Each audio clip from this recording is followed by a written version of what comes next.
हरे कृष्णा, राधे राधे। एक महिला बहुत ही धार्मिक प्रवृत्ति की थी और उसने नाम दान भी लिया हुआ था, भजन सिमरन व सेवा भी करती थी। किसी को कभी गलत नहीं बोला, सबसे प्रेम से मिलकर रहना उसकी आदत बन गई थी। वो सिर्फ एक चीज़ से दुखी थी कि उसका आदमी उसके साथ रोज़ किसी न किसी बात पर लड़ाई झगड़ा करता था। उस आदमी ने उसे कई बार इतना मारा कि उसकी हड्डी भी टूट गई, लेकिन उस आदमी का यह रोज़ का काम था।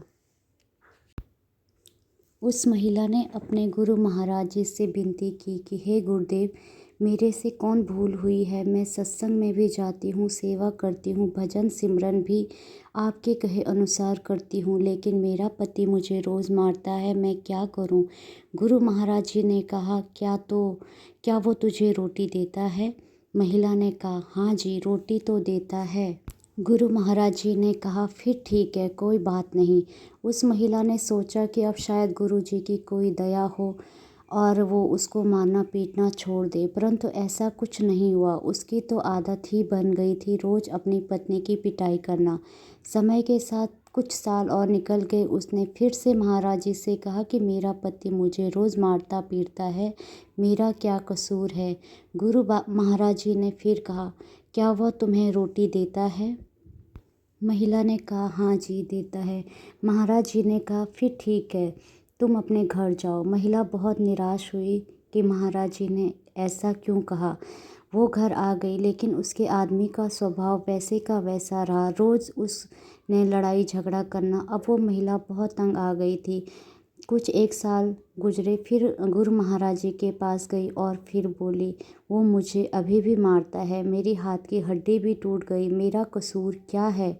मैं सेवा भी करती हूँ, सिमरन भी करती हूँ, फिर भी मुझे ज़िंदगी में सुख शांति क्यों नहीं मिल रही। गुरु महाराज जी ने फिर कहा, वो तुझे रोटी देता है।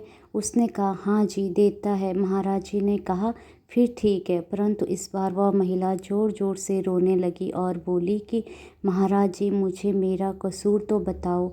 मैंने कभी किसी का बुरा नहीं किया, फिर मेरे साथ ऐसा बर्ताव क्यों हो रहा है। महाराज जी कुछ देर शांत हुए, फिर बोले, बेटी, तुम्हारा पति पिछले जन्म में तुम्हारा बेटा था और तुम उसकी सौतेली माँ थी। तुम रोज़ उसको सुबह शाम मारती थी और उसको कहीं कहीं दिनों तक खाना नहीं देती थी। भगवान का शुक्र मना कि इस जन्म में वो तुझे रोटी तो दे रहा है। ये सब बात सुनकर महिला एकदम चुप हो गई। गुरु महाराज जी ने कहा, बेटा, जो कर्म तुमने किए हैं उसका फल तो तुम्हें अवश्य भुगतना ही पड़ेगा। फिर उस महिला ने कभी महाराज जी से शिकायत नहीं की, क्योंकि वो अब सच को जान गई थी। इसलिए हमें कभी भी किसी का बुरा नहीं करना चाहिए।